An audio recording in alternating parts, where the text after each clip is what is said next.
Jika ada orang yang dapat melakukan pembalasan dendam yang mengerikan terhadap saudara-saudaranya, maka Yusuf dapat melakukannya. Dia memiliki seluruh pasukan yang dapat dia gunakan, dan dia dapat menunjukkan kemarahannya dan melemparkan mereka semua ke dalam ruang penyiksaan. Namun Yusuf menanggapi dengan belas kasihan kepada saudara-saudaranya dan mengampuni mereka semua. Selamat datang di Jalan 66, program pendalaman Alkitab, pasal demi pasal yang disampaikan mendalam dan memberikan banyak makna dalam kehidupan yang Tuhan anugerahkan bagi kita. Saya Oti Priambodo, membawa acara Anda, dan Pak Yohanes sebagai narasumber.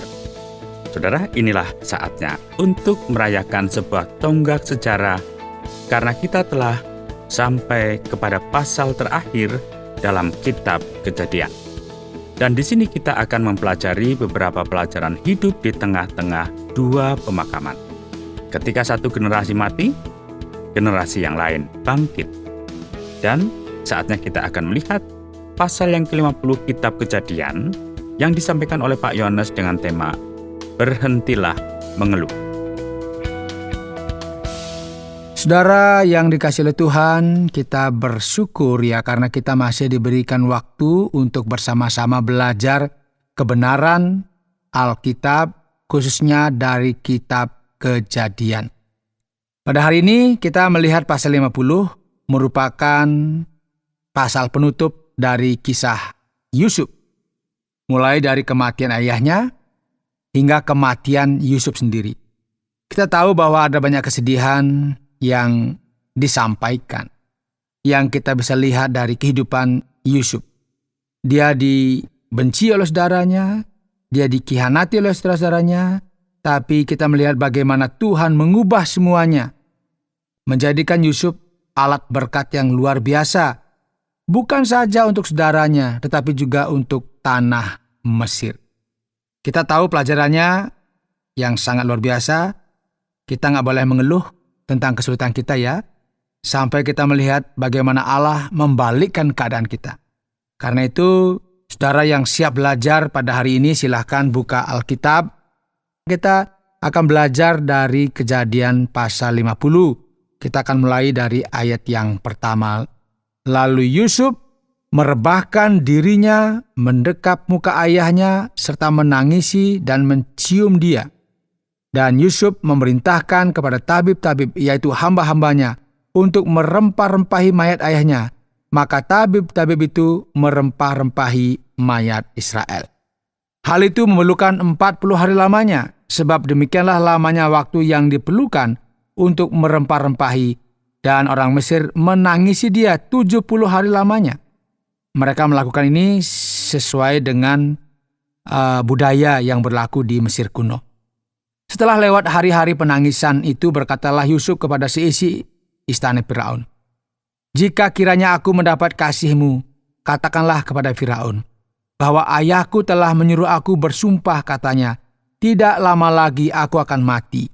Dalam kuburku yang telah kugali di tanah Kanaan, disitulah kau kuburkan aku. Oleh sebab itu, izinkanlah aku pergi ke sana, supaya aku menguburkan ayahku, kemudian aku akan kembali." Lalu kata Firaun, "Pergilah ke sana dan kuburkanlah ayahmu itu seperti yang telah disuruhnya engkau bersumpah." Saudara, coba kita perhatikan. Yusuf ini kan luar biasa ya. Dia memiliki relasi yang sangat baik dengan Firaun, yang penguasa di Mesir saat itu. Dan dia tetap taat kepadanya, mengakui otoritasnya yang lebih tinggi. Jadi ini kelihatan bagaimana Yusuf rendah hati, sekalipun dia sudah diserahi semuanya lah kuasa itu kepada dia. Kecuali tahta itu miliknya Firaun, tetapi kuasa untuk mengatur semuanya diserahkan kepada Yusuf. Tetapi Yusuf tetap menghormati yang namanya otoritas. Lalu berjalanlah Yusuf ke sana untuk menguburkan ayahnya, dan bersama-sama dengan dia berjalanlah semua pegawai Firaun, para tua-tua dari istana, dan semua tua-tua dari tanah Mesir. Serta seisi rumah Yusuf juga, saudara-saudaranya dan seisi rumah ayahnya, ayah anak-anaknya serta kambing domba dan lembu sapinya ditinggalkan mereka di tanah Gosen. Baik kereta maupun orang-orang berkuda turut pergi ke sana bersama-sama dengan dia, sehingga iringan-iringan itu sangat besar. Setelah mereka sampai di Goren Hatat, yang di seberang sungai Yordan, maka mereka mengadakan di situ ratapan yang sangat sedih dan riuh. Dan Yusuf mengadakan perkabungan 7 hari lamanya karena ayahnya itu.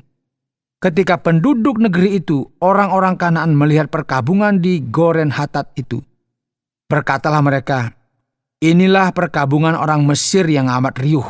Ya, ini menariknya saudara ya. Orang Kanaan itu menganggap Yusuf sebagai orang Mesir, ya meskipun dia adalah salah satu dari mereka karena lahir di Kanaan. Itulah sebabnya tempat itu dinamai Abel Misraim, yang jika kita terjemahkan itu kesedihan Mesir, yang letaknya di seberang Yordan. Nah, anak-anak Yakub melakukan kepadanya seperti yang dipesankannya kepada mereka. Anak-anaknya mengangkut dia ke tanah Kanaan, dan mereka menguburkan dia dalam gua di ladang Makpela yang telah dibeli Abraham dari Efron, orang Het itu, untuk menjadi kuburan milik, yaitu ladang yang di sebelah timur Mamre. Setelah ayahnya dikuburkan, pulanglah Yusuf ke Mesir. Dia dan saudara-saudaranya dan semua orang yang turut pergi ke sana bersama-sama dengan dia untuk menguburkan ayahnya itu. Saudara, gua Makpela adalah tempat peristirahatan nenek moyangnya Abraham, kemudian juga ada Sarah, Ishak, dan Ribka. Ayat 15, ketika saudara-saudara Yusuf melihat bahwa ayah mereka telah mati, berkatalah mereka, boleh jadi Yusuf akan mendendam kita dan membalaskan sepenuhnya kepada kita segala kejahatan yang telah kita lakukan kepadanya. Sebab itu mereka menyuruh menyampaikan pesan ini kepada Yusuf, sebelum ayahmu mati ia telah berpesan. Beginilah harus kamu katakan kepada Yusuf, ampunilah kiranya kesalahan saudara-saudaramu dan dosa mereka, sebab mereka telah berbuat jahat kepadamu. Maka sekarang ampunilah kiranya kesalahan yang dibuat hamba-hamba Allah ayahmu. Lalu menangislah Yusuf ketika orang berkata demikian kepadanya. Juga saudara-saudaranya datang sendiri dan sujud di depannya serta berkata, kami datang untuk menjadi budakmu. Tetapi Yusuf berkata kepada mereka, janganlah takut, sebab aku inikah pengganti Allah? Memang kamu telah mereka-rekakan yang jahat terhadap aku, tetapi Allah telah mereka-rekakan untuk kebaikan, dengan maksud melakukan seperti yang terjadi sekarang ini, yakni memelihara hidup suatu bangsa yang besar. Jadi janganlah takut, aku akan menanggung makanmu dan makan anak-anakmu juga. Demikianlah ia menghiburkan mereka dan menenangkan hati mereka dengan perkataannya. Nah, saudara, kalau kita memperhatikan ayat 15-21, ini ada bagian yang sangat penting ya, dari Kejadian 50 ini, dan menyimpan beberapa pelajaran hidup yang sangat berharga. Kita tahu ya, saudara Yusuf ini menjadi panik, takut bahwa setelah Yakub mati, Yusuf akan membawa seluruh kekuatan tentara Mesir melawan mereka dan menghancurkan mereka dengan menyedihkan. Sebagai balasan atas kejahatan yang telah mereka lakukan kepadanya, masih ingat ya, pasti takut. Mereka bahkan tidak memiliki keberanian untuk menghadapi Yusuf secara pribadi, karena mereka sangat malu, tetapi sebaliknya mereka menulis pesan dengan rendah hati, meminta Yusuf untuk mengampuni kesalahan mereka. Mereka telah memikul beban rasa bersalah yang berat ini selama bertahun-tahun. Dan sekarang ketika mereka akhirnya bertemu dengan Yusuf, mereka diliputi ketakutan yang tidak masuk akal bahwa Yusuf akan membalas dendam kepada mereka. Tetapi ternyata saudara ya, Yusuf menangis. Dan kita lihat saudaranya datang bersujud di hadapannya, meminta pengampunan, dan akhirnya apa? Ada kegembiraan. Karena ternyata apa yang dipikirkan itu tidak terjadi. Nah, kita lanjut ayat 22. Adapun Yusuf, ia tetap tinggal di Mesir beserta kaum keluarganya, dan Yusuf hidup 110 tahun. Jadi Yusuf sempat melihat anak cucu Efraim sampai keturunan yang ketiga, juga anak-anak Makhir, anak Manasye lahir di pangkuan Yusuf. Berkatalah Yusuf kepada saudara-saudaranya, tidak lama lagi aku akan mati. Tentu Allah akan memperhatikan kamu dan membawa kamu keluar dari negeri ini ke negeri yang telah dijanjikannya dengan sumpah kepada Abraham, Ishak, dan Yakub. Lalu Yusuf menyuruh anak-anak Israel bersumpah, katanya, tentu Allah akan memperhatikan kamu. Pada waktu itu kamu harus membawa tulang-tulangku dari sini Kemudian matilah Yusuf berumur 110 tahun. Mayatnya dirempah-rempahi dan ditaruh dalam peti mati di Mesir. Jadi Yusuf juga seperti nenek moyangnya akan dikuburkan di tanah Kanaan, yaitu tanah yang dijanjikan Allah kepada Abraham dan keturunannya bertahun-tahun sebelumnya. Anda sedang mendengarkan Jalan 66, studi Alkitab pasal demi pasal yang disampaikan secara mendalam. Kita sudah sampai pada perjalanan panjang dari pembahasan Kitab Kejadian, perjalanan yang cukup menakjubkan. Nah, ada beberapa pertanyaan terkait akhir dari pengalaman Yusuf sebelum kita masuk kepada fase berikutnya dari sejarah bangsa Israel kuno yang tercatat dalam Kitab Keluaran. Dikatakan bahwa orang Mesir mengawetkan jasad Yakub. Apakah Yakub menjadi mumi? Ya, kalau kita jawab, ya mungkin juga ya, karena pengawetan dan mumifikasi sangat umum dilakukan di negeri Mesir kuno, terutama jika dilakukan pada orang-orang penting. Jadi melalui penemuan arkeologi modern, kita telah banyak belajar tentang Mesir kuno dan mereka bukanlah manusia gua. Mereka sebenarnya memiliki pengetahuan medis yang sangat maju. Saya diberitahu bahwa mereka bahkan mampu melakukan operasi otak. Luar biasa ya. Ini jauh melampaui apa yang kita bayangkan saat menonton film Hollywood tentang kutukan Mesir kuno dan mumi-mumi mereka yang keluar dari kuburan dan mengejar ilmuwan. Ada banyak kasus orang yang diawetkan dengan sangat baik dan ketika jasad mereka ditemukan, mereka masih dalam kondisi sangat baik setelah ribuan tahun. Jadi sangat mungkin Yakub mendapatkan mumifikasi seperti Firaun. Cara melakukannya secara umum, ya ini bahasa digunakan karena sangat eksplisit ya, tetapi mereka akan mengisap otak melalui hidung atau mulut orang tersebut, kemudian mengangkat organ dalam dan menguras semua cairan tubuh, lalu mengisi rongga dengan rempah-rempah dan bahan-bahan yang membantu mengawetkan tubuh. Nah, selain itu, iklim Mesir yang kering ini sangat menguntungkan untuk mengawetkan mumi. Orang-orang Ibrani memiliki pandangan yang sangat berbeda tentang kehidupan setelah kematian dan kebangkitan dibandingkan dengan orang Mesir. Jadi sangat mungkin bahwa mumifikasi Yakub tidak dilakukan secara lengkap, tetapi mereka hanya menggunakan minyak dan rempah-rempah secukupnya agar tubuh Yakub dapat terjaga cukup lama selama perjalanan kembali ke tanah Kanaan. Namun Alkitab tidak memberikan detail yang banyak terkait dengan hal ini. Saya penasaran ini Pak Yohanes. Keluarga Yakub yang pergi sejauh Kanaan hanya untuk pemakaman dan upacara pemakaman Yakub. Mengapa mereka tidak tinggal di sana, di Mesir? Bukankah mereka tahu bahwa Allah telah memberikan tanah itu kepada mereka sebagai milik? Ya, mereka sudah cukup lama ya tinggal di Mesir sehingga mungkin sudah merasa nyaman dan betah di sana. Nanti kalau suruh pergi rasanya, waduh, susah ya. Tanah Gosen kan subur, ini sangat cocok untuk peternakan begitu.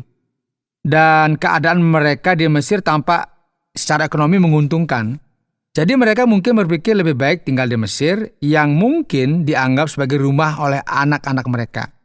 Namun mereka akan akhirnya kembali ke Kanaan karena Allah akan menarik mereka kembali ke tanah itu yang akan kita mulai lihat terjadi ketika kita sampai nanti pada kitab Keluaran. Jadi sudah nyaman di Mesir, mungkin merasa untuk apa lagi pergi ke tanah yang dijanjikan itu, rasanya untuk apa. Tetapi kita melihat di kitab Keluaran bahwa nanti mereka juga akan dibawa keluar untuk menuju tanah yang sudah dijanjikan itu. Bagaimana menurut Pak Yohanes tentang saudara-saudara Yusuf yang masih menolak Allah, meskipun mereka memohon pengampunan kepada Yusuf? Alkitab tidak mengatakan bahwa saudara-saudara Yusuf sebenarnya menolak Allah. Tetapi cukup jelas bahwa mereka tidak memiliki hubungan yang sama dekat dengan Allah seperti dimiliki oleh Yusuf. Nah, kitab Kejadian itu menunjukkan sesuatu yang kontras antara Yusuf dan saudara-saudara yang lain. Mereka adalah manusia biasa yang menjalani kehidupan ya seperti kita sehari-hari lah. Mereka tidak terlalu dekat atau jauh dengan Allah. Mereka hanya mengikuti apa yang terjadi di tengah-tengah dunia, seperti mengikuti arus dunia, begitulah. Nah, Yusuf ini berbeda, karena dia selalu menyerahkan diri kepada Allah di dalam segala situasi. Memang ya tidak tertulis bahwa ia pernah mengeluh tentang apapun. Ia tidak berdosa terhadap Allah ketika digoda oleh istri Potifar. Ia tidak protes ketika dipenjara dan ngamuk-ngamuk di sana. Tidak, dia ikuti semuanya. Jadi Yusuf itu menghormati Allah setiap kali ia dapat menafsirkan mimpi. Ia dengan sabar menanggung penderitaan dan percaya bahwa Allah selalu bersama dengannya. Ini kita juga bisa. Kan tema kita adalah berhenti mengeluh.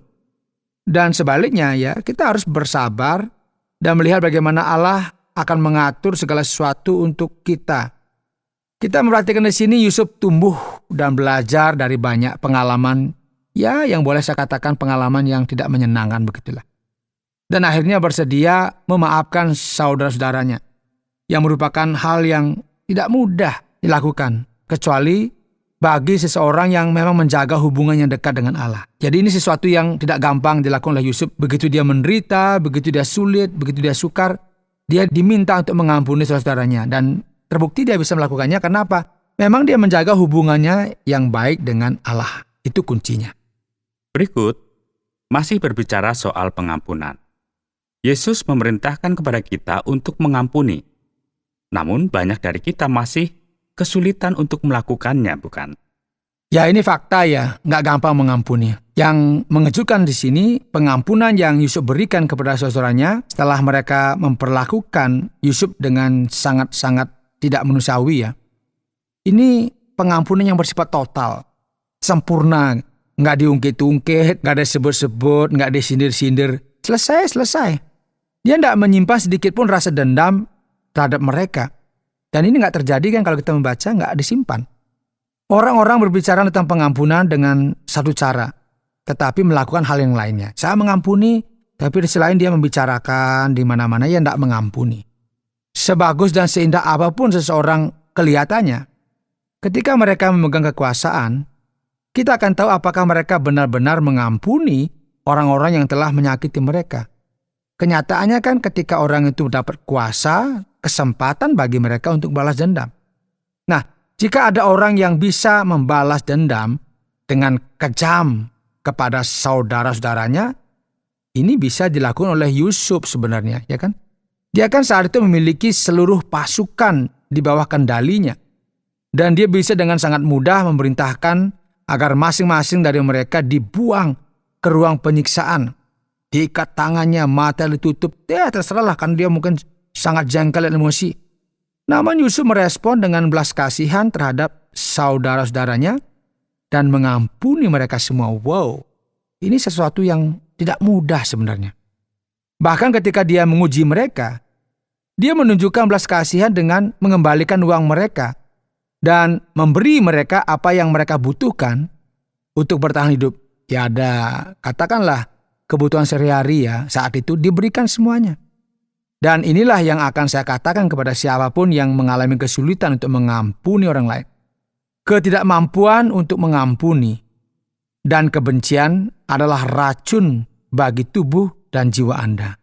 Saya ulangi lagi ya. Ketidakmampuan untuk mengampuni dan kebencian itu adalah racun bagi tubuh dan jiwa kita. Jika Yusuf bisa mengampuni saudara-saudaranya yang mempermainkan hidupnya, yang menjualnya menjadi budak, yang memisahkannya dari keluarga, maka saya dan saudara juga harus bisa memaafkan, mengampuni orang-orang yang bersalah kepada kita. Saya nggak tahu bagaimana situasi Anda saat ini, atau apa yang mungkin Anda alami, tapi Anda mungkin tidak diperlakukan seburuk Yusuf. Saya tahu Anda tidak diperlakukan seburuk Yesus. Namun ia mengampuni bahkan orang-orang yang menancapkan paku ke salibnya. Anda mungkin merasa bahwa Anda telah diperlakukan dengan tidak adil dalam hidup ini. Punya pengalaman? Mari berhenti mengeluh dan mulailah berdoa Bersyukurlah kepada Tuhan karena Ia memberi Anda kesempatan setiap hari untuk mengasah iman. Ucapkan dengan mulut kita, "Aku sekarang mengampuni semuanya." Dan teruslah mengucapkannya sesering yang diperlukan. Hal itu mungkin secara harfiah akan menyelamatkan hidupmu. Hidupmu akan lebih sehat, lebih bahagia, dan lebih senang menatap masa depan. Sekarang kita melihat, Tuhan membawa Yusuf dari sumur ke istana. Tetapi kita tidak boleh mengharapkan bahwa Tuhan akan selalu memberkati kita secara finansial, bukan? Ya, ini benar ya. Allah tidak berhutang apapun kepada kita. Kitalah yang berhutang segala sesuatu kepadanya. Tetapi karena Allah penuh dengan kasih, Dia mungkin memang akan membawa kita ke tempat yang lebih tinggi dari yang kita miliki sekarang. Tapi Anda harus dibuat mampu untuk menangani tempat yang lebih tinggi itu. Allah telah bekerja banyak di hati Yusuf agar dia mampu menangani promosi itu. Ini adalah pelajaran besar bagi kita karena apa? Banyak orang di luar sana menginginkan kekayaan lebih dan juga berkat yang lebih. Tetapi Allah belum mengizinkannya terjadi karena mereka belum siap untuk itu. Dan mungkin saja ya Allah sedang membawa mereka melalui api penyucian untuk membuat mereka cukup matang untuk menerima hal-hal yang lebih baik. Ingat, anak yang hilang itu menginginkan berkatnya segera. Woi, mana warisanku? Diminta. Dan akhirnya apa? Dia membuang semuanya itu. Dia poya-poya, dia buang dan semuanya. Akhirnya apa? Ya nggak dapat apa-apa. Jika dia menunggu, dia akan menerima warisannya pada waktu yang tepat. Ketika dia sudah cukup matang untuk mengelolanya dengan bijak. Kadang-kadang kita ini kan maunya segera, tetapi Tuhan tahu juga sebenarnya kita belum siap. Secara mental, secara semuanya lah belum siap. Maka akhirnya ketika kita memaksakan itu dan kita mendapatkan itu, akhirnya yang terjadi bukan kebahagiaan, malah kita menjadi sengsara dan mengalami banyak kesulitan. Benar, Pak Yohanes. Dalam pelajaran sebelumnya, Pak Yohanes menunjukkan kepada kita bahwa ada kesamaan antara Yusuf dalam kitab Kejadian dan kehidupan Yesus dalam Injil. Ya, tentu ada kesamaan ya, dan jika kita melihat dengan cermat ya, Anda akan melihat Kristus dalam Perjanjian Lama. Sekarang setelah kita mempelajari kisah lengkap Yusuf, mari kita lihat beberapa kesamaan antara dia dan Kristus. Ya, keduanya ini dicintai oleh ayah mereka. Nah, Yusuf adalah anak kesayangan Yakub, dan ketika Yesus dibaptis, suara di surga berkata, "Inilah anakku yang kukasihi, yang kepadanya aku berkenan." Nah, keduanya adalah gembala domba ayah mereka. Yesus disebut gembala yang baik, dan domba-dombanya mendengarkan suaranya. Keduanya dikirim oleh ayah mereka kepada saudara mereka yang membenci mereka. Dan dalam kedua kasus tersebut, mereka bahkan merencanakan untuk menyakiti mereka. Keduanya dicobai, Yusuf oleh istri Potifar, Yesus dicobai oleh iblis di padang gurun. Keduanya dibawa ke Mesir dan keluar dari Mesir. Jubah mereka diambil dari keduanya. Jubah bercorak banyak warna Yusuf, dan pada Yesus prajurit-prajurit yang berjudi untuk jubahnya disalib. Keduanya dijual dengan harga seorang budak. Keduanya diikat dengan rantai dan dituduh secara salah. Keduanya ditempatkan bersamaan dengan tahanan lain. Dan dalam setiap kasus, satu diselamatkan dan yang lain hilang. Yesus disalibkan di antara dua penjahat.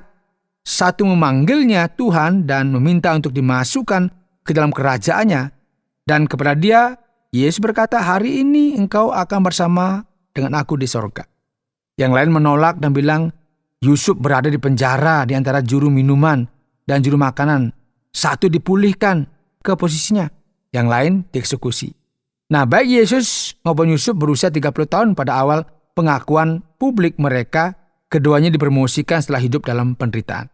Yusuf ke istana Firaun dan Yesus ke sorga di mana ia duduk di sebelah kanan Bapa. Keduanya memaafkan mereka yang menyakiti mereka. Dan keduanya menyelamatkan umat mereka. Dan dalam kedua kasus tersebut, apa yang mereka niatkan untuk kejahatan, untuk menyakiti orang lain, Allah balikkan menjadi kebaikan. Dan kitab Kejadian berakhir dengan cara seperti ini. Nah, Pak Yohanes, saya sangat menikmati studi ini tentang kitab Kejadian. Sangat mencerahkan dalam kehidupan saya. Bagaimana kita harus menyimpulkan studi kita tentang kitab Kejadian? Untuk merangkum kitab Kejadian, kita bisa menyebutnya akar kita.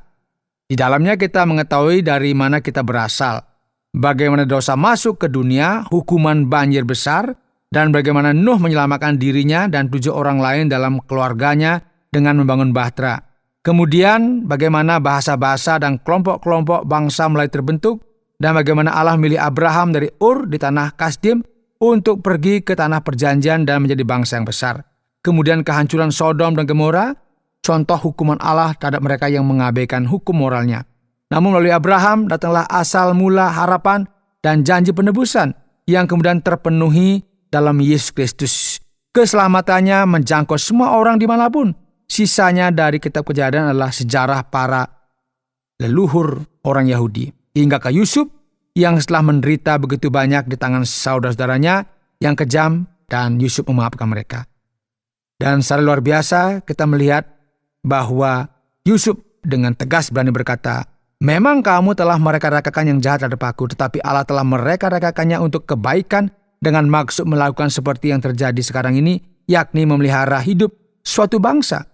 Yusuf tidak pernah menempatkan dirinya di pusat segala sesuatu atau menggambarkan dirinya sebagai korban dalam cerita ini. Tema kita untuk pasal 50 adalah berhenti mengeluh. Kita tidak seberat itu hari ini ya. Kondisi sulit yang kita hadapi adalah ujian yang Allah tetapkan bagi kita untuk mengajarkan kita kerendahan hati dan kebergantungan kepadanya. Tentu saja ada ujian dalam hidup, tetapi saat kita melewatinya, kita tumbuh dalam pengetahuan, hikmat, dan kedewasaan. Lalu siapa tahu, Allah mungkin akhirnya memberikan posisi istimewa kepada Anda karena Anda telah siap menghadapinya. Sama seperti yang Dia lakukan bagi Yusuf. Terima kasih telah mendengarkan, dan berikutnya kita akan masuk ke dalam kitab Keluaran. Sampai jumpa. Terima kasih Pak Yohanes. Kita cukupkan sampai di sini dulu pelajaran kita kali ini. Dan saya mengajak saudara untuk tetap bergabung pada seri berikutnya di mana kita akan memulai kitab Keluaran. Saudara pendengar, karena waktu yang tidak memungkinkan, kita akhiri program Jalan 66 kali ini. Kami menantikan Anda untuk tetap mengikuti pelajaran berikut dalam lanjutan pembelajaran Alkitab yang memberikan pelajaran menyeluruh tentang firman Tuhan. Jika Anda memiliki pertanyaan atau berespon terhadap topik berhubungan dengan program ini, silakan menyampaikan melalui WhatsApp ke nomor 081 333 777 386. Terima kasih atas perhatian Anda.